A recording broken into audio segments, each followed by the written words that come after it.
अब यहाँ बड़े सुंदर सुंदर भजनों के द्वारा अपने हृदय को आनंदित कर रहे थे और तत्पश्चात महापुरुषों के द्वारा सत्संग के वचन बड़े अनमोल वचन होते, वो हमारे जीवन को बना देते हैं। इन सद्गुरुओं ने सत्संग की रीत क्यों बनाई?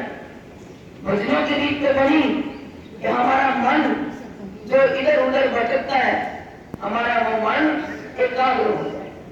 जब मन एकाग्र हो जाता है तो सत्संग की बात सीधी हमारे हृदय में प्रवेश करती है। जब वो प्रवेश करती है तो फिर हमारा मन कभी कभी करता है, पूर्ण रूप से नहीं, कभी कभी तो वो चिंगारी उठ जाती है। तो भाई संतों ने क्या कहा था, हमें क्या वचन सुनाए थे, तो सदगुरुदेव उस चिंगारी को जगा देते हैं और वो ज्ञान उत्पन्न होता है।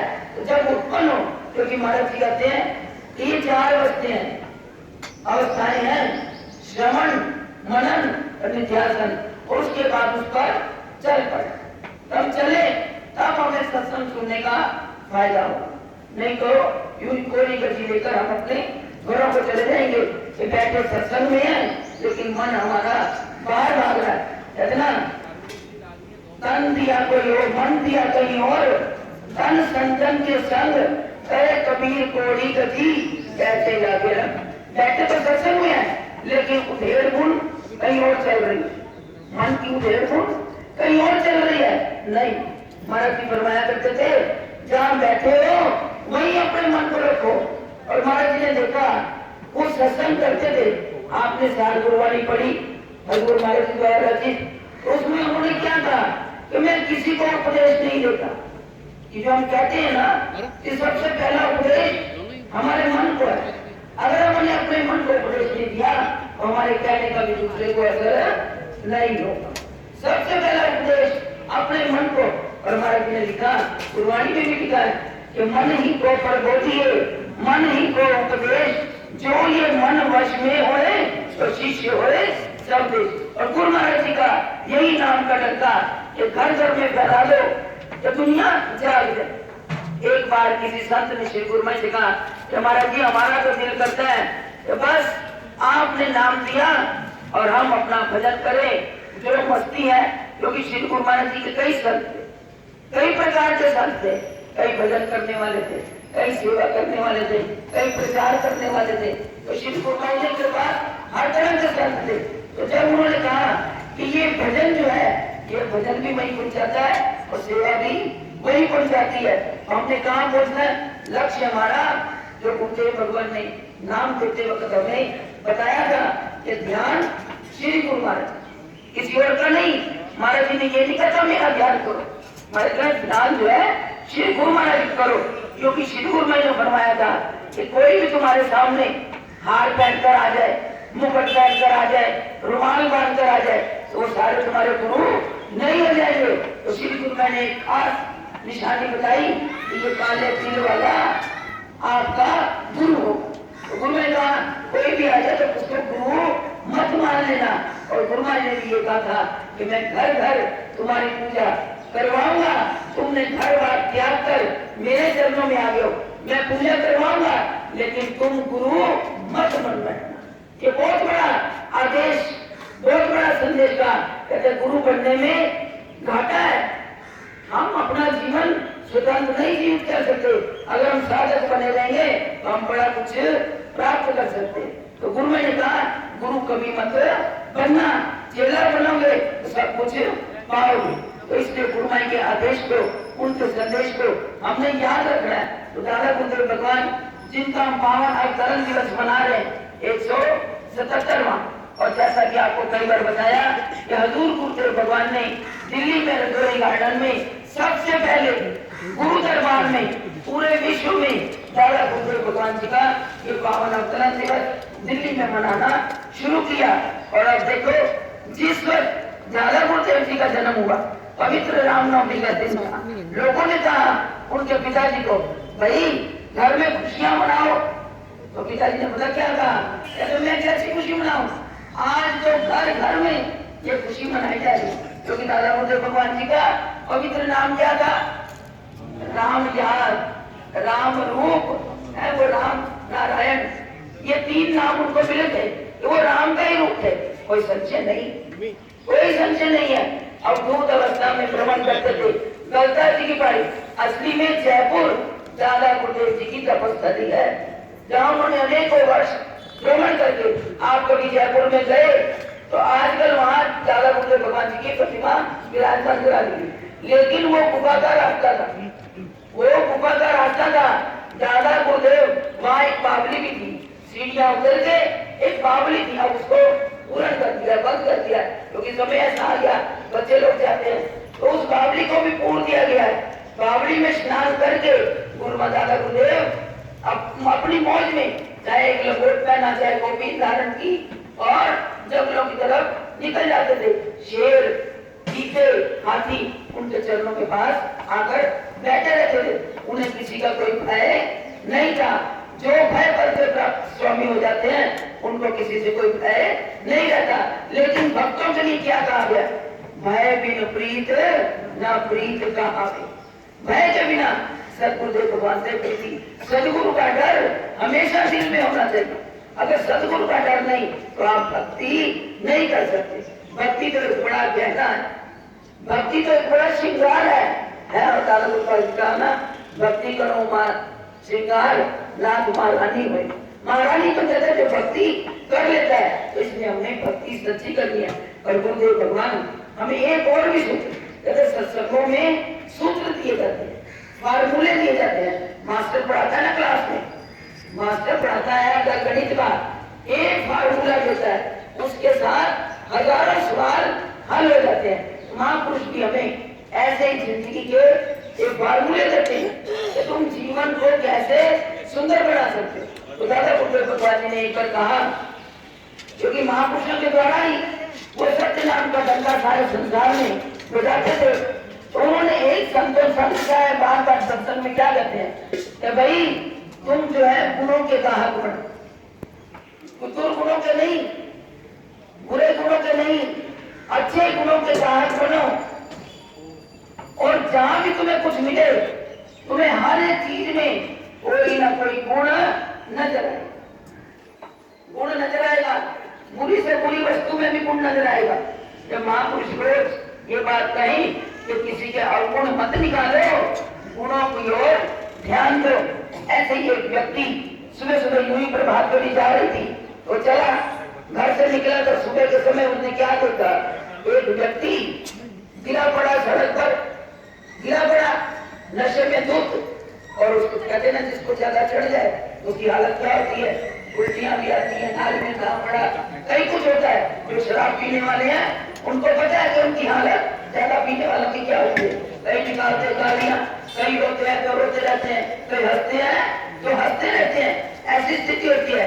एक व्यक्ति जब उसने देखा इतनी गंदी दशा उस लड़के की, और वो पहुंचा जब सत्संग में, तो उसने कहा, महाराज आप तो कहते हो कि हर एक के अंदर गुण देखो, लेकिन आज मैंने ऐसा जीवन देखा तो मुझे दिल में अपने ही घृणा पैदा होगी, अपने जीवन में ही घृणा पैदा होगी। तो उन्होंने कहा, फिर बात क्या हो गई, किस चीज में तुम्हें गुण नहीं मिला? ऐसी तो कोई चीज नहीं है, बताओ आज क्या हुआ? कहते मेरा मन बड़ा ही खराब है। कहते बात क्या है? कहते मैं जब सवेरे आया, मैंने देखा एक व्यक्ति इधर गिरता उधर गिरता, सड़क पर ऐसे गिरा, और उसकी इतनी हालत खराब थी मैं बता नहीं सकता। अब बताओ उसमें मुझे क्या गुण मिलेगा? गुरु ने कहा, मुझे ये बताओ उसको देखकर तुम्हारे मन में क्या हुआ? कहते मेरे मन में ये आया, इस जीवन से तो मरना ही है। कहते इससे बड़ी तो बात ही क्या है? वो तो दुनिया में कहा गया है कि जीना झूठ और मरना सच है। इससे और बड़ा उपदेश क्या होगा कि हमें ऐसा जीवन नहीं बनाना, हमने अपना जीवन सुंदर बनाना है, जिसे दुनिया देखे और उसको भी आगे प्रेरणा मिले। इसका जीवन कितना सुंदर है, हम इस राह पर चले। चाहे वो सेवाकारी व्यक्ति हो, चाहे वो भजन करने वाला व्यक्ति हो, चाहे वो किसी तरह से अच्छे कार्य करने वाला समाज का सेवक हो, उसको देखकर जीवन में प्रेरणा मिलती है कि हम भी जीवन में कुछ करें। बताया गुरुदेव भगवान जी के जीवन की ये घटना।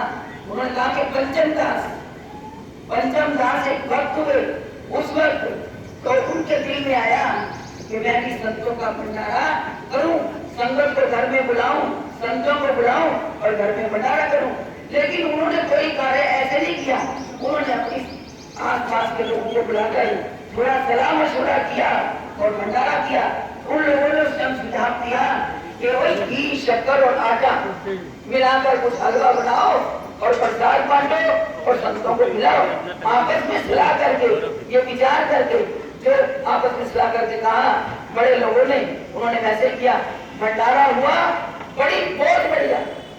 और उनको देखा देखी एक दूसरा व्यक्ति जो अच्छा धनी था, सेठ था, ये दादा फरमाई का इरशाद है। उस सेठ के मन में आया कि हमारे शहर का एक मामूली व्यक्ति पंचम दास, वो इतना अच्छा भंडारा कर सकता है, मैं भी भंडारा करूंगा। तो उन्होंने एक ब्राह्मण से सलाह ली, एक व्यक्ति से, भाई भंडारा कैसे करें।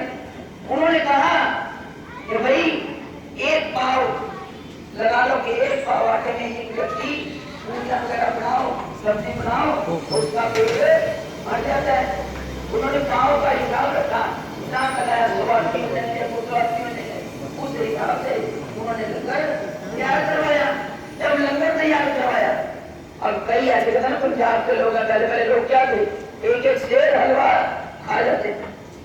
और दो पंजाब के व्यक्ति बैठे बैठे, पंजाबी लोग थे, वो खाने बैठे, पाव पूरियां उन्हें क्या बैठी थी, पाव पूरियों से उनका कुछ नहीं बना। जो वो खाने बैठे, शेर से ऊपर भी कई लोग पूरियां खा गए। कईयों को हमने देखा है, एक पूरी नहीं आए तो कोई एक पूरी, 2 पूरी, 3 पूरी खा ले, 10-10 पूरियां भी खाते हैं। तो जब ऐसी स्थिति हुई तो भंडारा कम हो गया। और श्री परमानंद जी भी उस समय वहां पर विराजमान थे अपने आश्रम में। तो उन्होंने कहा तो भंडारा कम हो गया, क्या करें, अब तो बड़ी बदनामी हो जाएगी। दौड़े श्री परमानंद जी के पास, भाई महाराज पीछे तो लगता है राम राम हो रही है, थोड़ा सा भंडारा है और दुनिया अभी बहुत है। तो दादा गुरुदेव भगवान का घबराओ नहीं, कहता संतों के पास बड़े ही तरीके होते हैं। उन्होंने कहा कभी क्या करें, उन्होंने कहा ऐसी बात है, उधर भंडारा चल रहा है, तैयार तो कर रहे हैं, लेकिन मुश्किल हो जाएगी अगर 1 मिनट भी भंडारा रुक गया और मैं इतना सेठ आदमी, उस गरीब का भंडारा तो इतना बड़ा हुआ और मैं सेठ की तो बदनामी हो जाएगी। तो दादा ने कहा शरण में आए हो ना तो फिक्र करने की जरूरत नहीं है। उन्होंने तरीका बताया, कहते हैं आजकल आमों की बड़ी बहार है और कटहल भी उस टाइम पका हुआ लोग ऐसे ही खाते थे। उन्होंने कहा जाओ बाग में से आम उठा लो और कटहल ले आओ, ये दादा फरमाई का इरशाद है। लाकर पहले जिमाओगे ना, अब जो आएगा जिमाओगे तो उनके आगे पहले आम रख देना, फिर कटहल रख देना, उसके बाद फिर पूरियों वाला भंडारा वितरित करना। जब लोगों ने देखे आम, तब देखा आमों के तो ढेर गिरा है, क्योंकि उसको बनाना नहीं था, बागों में से ढेर आम आ गए। संगत ने, लोगों ने खाने शुरू किए और कटहल खाना शुरू किया। तो उसके बाद किसी के पेट में जगह ही ना रही तो भंडारा अपने आप ही संपूर्ण हो गया। अरे संतों के पास वो गुण होते हैं कि किसी चीज की कमी आती नहीं। हमारे गुरुदेव दादा गुरुदेव भगवान ऐसी शक्तियों के मालिक थे, वो जीवन को जीना सिखाते थे। और उन्होंने आगे श्री गुरु महाराज जी को, इतना बाप जो है अपने बेटे को आगे बढ़ते हुए देखना चाहता है, अपने बच्चे की तरफ से चाहता है। तो उन्होंने श्री गुरु महाराज जी को 14 वर्ष तक करवा के तैयार किया। और श्री गुरु महाराज जी ने कहते 17 वर्ष का अल्पकाल, सन 1919 में दादा गुरुदेव भगवान जी ज्योति जो समाये और सन 1900 लेकर 1936 तक 17 साल के अल्पकाल में श्री गुरु माई ने वो आध्यात्मिक क्रांति ला दी, दुनिया को जगा दिया। आज घर घर में आप विश्व के किसी कोने में चले जाए, आपको गुरु महाराज की अनुयायी मिल जाएंगे। हम एक बार स्वामी जी के साथ गए, लखनऊ से आगे गए, बहुत दूर गए, तो एक पेट्रोल पंप पर पेट्रोल डलवाने लगे। जब पेट्रोल डलवाने लगे तो एक व्यक्ति पेट्रोल पंप वाला जो मालिक था दौड़ दौड़ाया गाड़ी में स्वामी जी गुरु महाराज के स्वरूप लगाए हुए। जब उसने देखा कि गुरु महाराज जी गाड़ी में, उसने प्रणाम किया। पेट्रोल भी ऐसे कहते हम स्वामी राजेश्वर जी के शिष्य हैं, तो है तो गुरु महाराज जी के ना, तो यहाँ गुरु महाराज जी विराजमान है, संतों से मैं कोई भी कुछ नहीं लूंगा, गाड़ी भी आपकी, पेट्रोल पंप भी आपका, तो जहाँ चले जाओ, जहाँ कोई कोई नहीं जानता, वहाँ गुरु महाराज जी के शीशे मिल जाएंगे और गुरु महाराज जी के नाम का डंका बज रहा है। तो आज के घर घर में आप सब प्रभात के रूप में इन भक्तों के मन की इच्छा को पूर्ण कर रहे हैं, क्योंकि हृदय में उल्लास है ना गुरु माई के जन्मदिन का। आप सब संगत बड़े प्यार से यो हमारे गुरु माई के प्यारे सेवक सुरेंद्र कुमार जी, आगे उनके बेटे गौरव जी, बच्चियां बड़े प्यार से जो भी गुरु माई के प्रेम में नाच गा रहे थे, आप सभी भी नाच रहे थे। तो गुरु महाराज जी ने अपार कृपा किया इन बच्चों पर, इनको प्रेरणा दी कि गुरु माई की संगत को घर में बुलाओ। गुरु महाराज जी की संगत, महाराज जी का कितना 20-20 में गुरु की संगत जा, गुरु की संगत गुरु से भी ऊपर होती है, उसके चरण घर में पड़ जाए तो सदगुरु की बरकत ही बरकत है, रहमत ही रहते हैं। तो आज गुरु महाराज जी के इस प्यारे परिवार में सभी संगत आई।